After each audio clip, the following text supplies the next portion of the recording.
After you discover yourself to be in a new and a great and a wonderful world, you'll start noticing these things.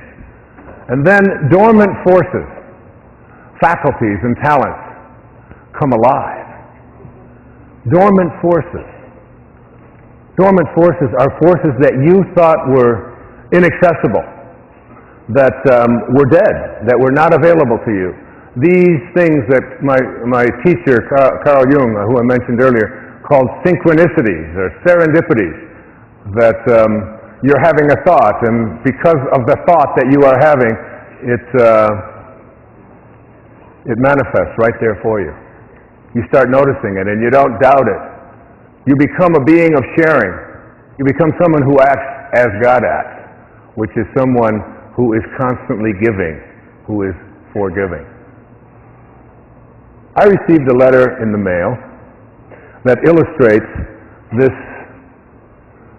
phenomenon of dormant forces coming alive. The letter was from a woman who at that time was living in Topeka, Kansas. She said, "Dear Wayne, thank you so much for your presentations and your tapes.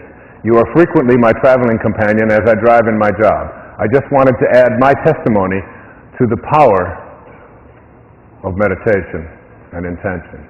I was an on and off meditator, but realized how much more smoothly my days went when I was on it.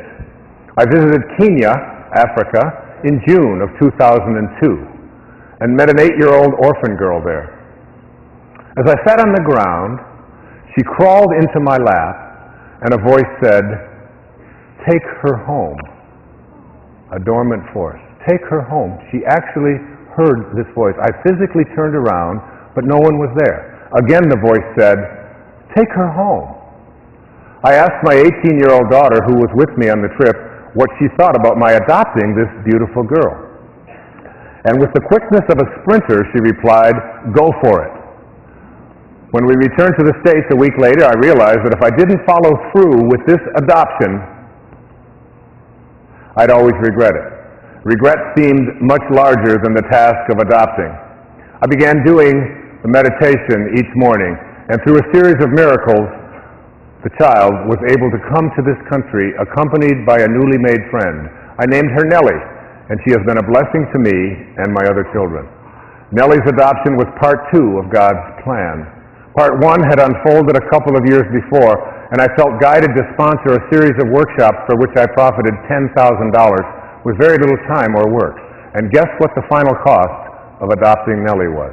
The first time I heard the voice, I chose to disregard it and or think it through, making lists of pros and cons. But I couldn't rest until I proceeded with the workshop. That's how I explained to my family that I needed to proceed with adopting Nellie. Obedience had brought abundance into our lives, and now it was time to share that abundance. Nellie has brought the abundance of love and forgiveness into our home. She is truly a treasure. Thank you for sharing your gift of this wonderful meditation. It changed my life and the life of a little girl. What a beautiful letter. I invited Gail to come here, and Nellie, and I would like them to stand and be recognized right now. Gail and Nellie.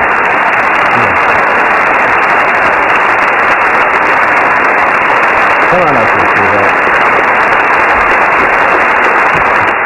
Cool.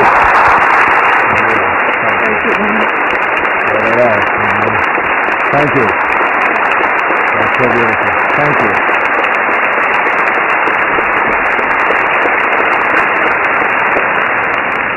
Inspiration. Gail and Nellie, you inspire me. You listened to your dreams, and you didn't go with the cons. You went with the pros and made it happen. And we are honored to have both of you here. You're the beautiful people that this world needs more of.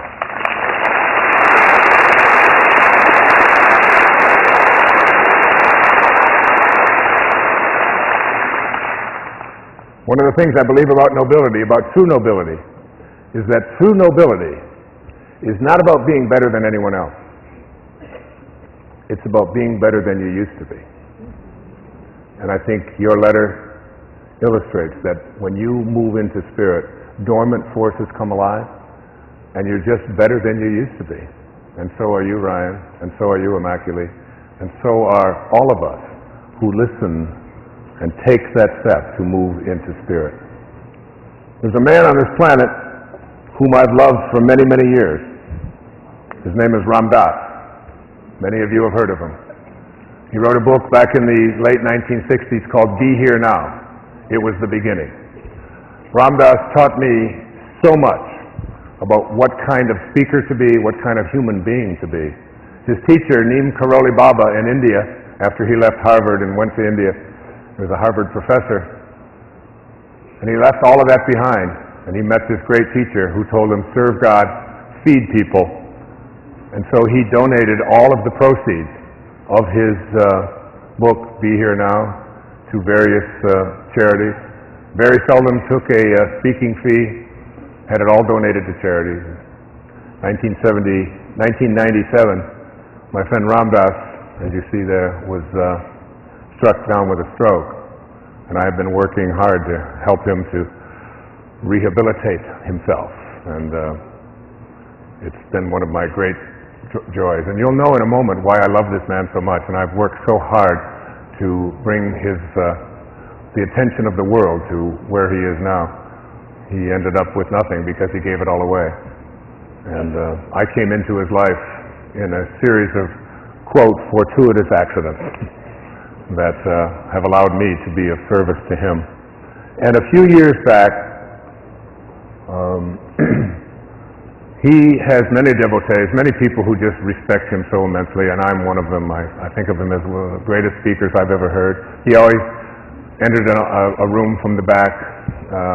He was always open. He had a great sense of humor, was able to poke fun at himself at any time, and just great stories of India and meditation and so on. Someone I love very much. And I'm going to show you what kind of a person he was, and I'm including this because it's about finding inspiration in anything. Like Immaculate's story tells about finding inspiration in the midst of a genocide. Most of us won't have to encounter such an undertaking in our lives. But there are still many horrors and many difficulties and many struggles that show up in our life. And when we're in spirit, we move away from a sense of feeling sorry for ourselves and instead look for what the lesson is. Steve and Anita had a daughter named Rachel. Rachel was brutally murdered, and her body was left. And they wrote to Ram Dass, who was their teacher, and they said, how can we, after losing our daughter, how can we find spirit? How can we be inspired? How can we find God in events such as this? And there are many of you watching who have encountered these kinds of acts and have also encountered accidents and things that just don't seem to make sense. People just taken away from us at what are seemingly the wrong times. And this is what Ram Dass wrote to Steve and Anita. It's one of the most beautiful letters I've ever read. He said, Dear Steve and Anita, Rachel finished her work on earth and left the stage in a manner that leaves those of us left behind with a cry of agony in our hearts as the fragile thread of our faith is dealt with so violently. Is anyone strong enough to stay conscious through such teachings as you are receiving? Probably very few. And even they would only have a whisper of equanimity and peace amidst the screaming trumpets of their rage, grief, horror, and desolation. I can't assuage your pain with any words, nor should I. For your pain is Rachel's legacy to you. Not that she or I would inflict such pain by choice, but there it is, and it must burn its purifying way to completion. For something in you dies when you bear the unbearable, and it is only in that dark night of the soul that you are prepared to see as God sees, and to love as God loves. Now is the time to let your grief find expression, no false strength. Now is the time to sit quietly and speak to Rachel and thank her for being with you these few years and encourage her to go on with whatever her work is, knowing that you will grow in compassion and wisdom from this experience. In my heart I know that you and she will meet again and again and recognize the many ways in which you have known each other. And when you meet, you will know in a flash what now it is not given to you to know, why this had to be the way it was. Our rational minds can never understand what has happened, but our hearts, if we keep them open to God, will find their own intuitive way. Rachel came through you to do her work on earth, which includes her manner of death. Now, her soul is free, and the love that you can share with her is invulnerable to the winds of changing time and space. In that deep love, include me. In love, Ram Dass. I just don't think writing gets any better than that. And for those of you who can't figure it out, perhaps just listening to those words and being able to find inspiration even in the most horrifying of times. When you're in spirit, you have a different kind of a knowing, one that doesn't require you to continue to suffer.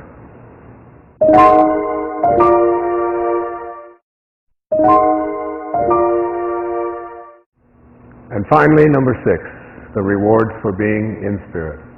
You discover yourself to be a greater person by far than you ever dreamed that you could be. You practice radical humility. People who have inspired me in my life include Rosa Parks, passed away not too long ago, Nelson Mandela, President Kennedy in the midst of the Cuban Missile Crisis when he went within and found a way by connecting to his private source to avoid a nuclear confrontation. Martin Luther King Jr.'s teachings about the only way to convert an enemy to a friend is through love. There's no other way. But you know, I would be remiss in a program on inspiration if I didn't include the person, perhaps the one person, who has been my greatest source of inspiration. I was born in 1940.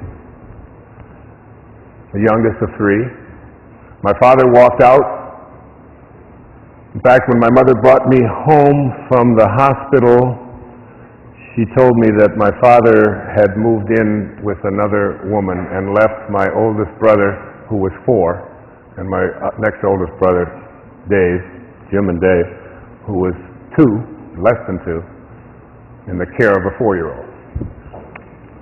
He was someone who paid no support, who wandered, who was frequently with other women, and so on. He was an alcoholic, and visited a lot of difficulty. There was no time in those days for welfare and so on.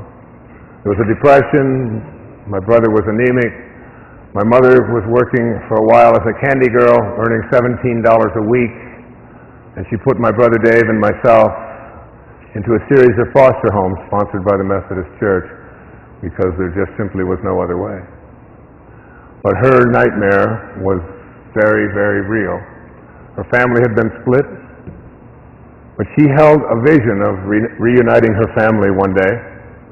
She visited when it was possible, but we were 17 miles away in Mount Clemens, and it might as well have been 17,000 miles because she didn't drive, and had no automobile or any way to get out there hardly. Did what she could, but she could get a ride.